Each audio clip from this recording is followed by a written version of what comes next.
मैं भारत को भारतीयता की मान्यता के आधार पर फिर से खड़ा करना चाहता हूं, उस काम में लगा हूं। अमेरिकन एम्बेसी भारत में महाराज जी सबसे बड़ा प्रॉफिट मेकिंग इंस्टीट्यूशन है। माने उनकी ग्रॉस इनकम भी टैक्स फ्री है, नेट इनकम भी tax free. Specified diplomatic authorities and international organisation. Diplomatic authorities क्या होती हैं? पाकिस्तान का हाई कमिश्नर, अमेरिका का एम्बेसी, ये सब डिप्लोमेटिक अथॉरिटीज है। ये सभी कुछ भी करेंगे तो वैट फ्री है, वो ठीक है, क्योंकि हम भी उनके देश में कुछ करें तो वैट फ्री है। लेकिन जो खतरनाक है वो ये एंड इंटरनेशनल ऑर्गेनाइजेशन। और इंटरनेशनल ऑर्गेनाइजेशन, ये दो शब्दों को डाल देने से बहुत बड़ा काम हो गया। मैंने आपको थोड़ी देर पहले कहा कि सभी चर्च भारत में इंटरनेशनल ऑर्गेनाइजेशन है, माने चर्च की सारी एक्टिविटीज वैट फ्री होगी। वैट फ्री होगी माने चर्च के किसी भी डॉक्यूमेंट पर कोई वैट कमिश्नर कुछ नहीं कर सकेगा। चर्च कुछ भी करे, 18,000 करोड़ मंगाया और भारत के लोगों को ईसाई बनाने के लिए बांट दिया हुआ। कमिश्नर को मालूम है, आपको भी मालूम है, आप शिकायत करें, मैं शिकायत करूं, कुछ नहीं होगा क्योंकि वो वैट फ्री है। इंटरनेशनल ऑर्गेनाइजेशन का जितना भी इनकम है वो भी नेट इनकम का जो टैक्स है वो भी फ्री है।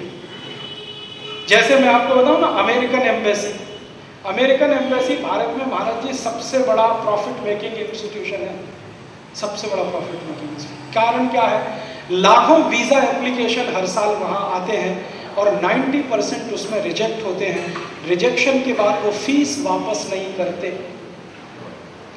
आपने जो वीजा एप्लीकेशन फीस भरा है वो कभी वापस नहीं करते।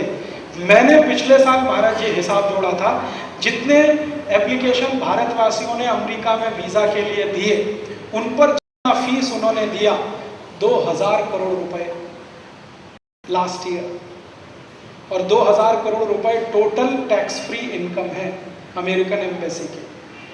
अमेरिका की कोई कंपनी से भी ज्यादा नेट इनकम अमेरिकन एम्बेसी करती है इस देश में, क्योंकि हिंदुस्तान में सबसे ज्यादा पागलपन है अमेरिका जाने के लिए। और अमेरिकन एम्बेसी हर साल 2 साल में फीस बढ़ाती जाती है, हर साल 2 साल में फीस बढ़ाती जाती है, हर साल 2 साल में फीस बढ़ाती है। और जो भी फीस लेते हैं डॉलर्स में लेते हैं, रुपए में स्वीकार नहीं करते। तो आपकी बेशकीमती विदेशी मुद्रा एप्लीकेशन फीस करने में ही हजारों करोड़ रुपए नाश होती है हर साल। तो वो पूरी एक्टिविटी इनकम टैक्स फ्री है। अब उसी से जुड़ी हुई कोई भी दूसरी एक्टिविटी वैट फ्री है, माने उनकी ग्रॉस इनकम भी टैक्स फ्री है, नेट इनकम भी टैक्स फ्री है। तो इसका मतलब क्या है? उनकी सारी इनकम टैक्स फ्री है, तो वो अपनी इनकम ज़्यादा से ज़्यादा बढ़ाएं और ज़्यादा से ज़्यादा उस इनकम का भारत देश में धर्मांतरण में इस्तेमाल करें, मतांतरण में इस्तेमाल करें। आप कुछ नहीं कर सकते उनका, वो करेंगे और आप हाथ पे हाथ धर के बैठते रहेंगे। दोस्तों, सबसे पहले तो चैनल सब्सक्राइब करें, फिर लाइक, कमेंट और शेयर करें। और हाँ, हमारा एंड्रॉयड ऐप डाउनलोड करना ना भूलें।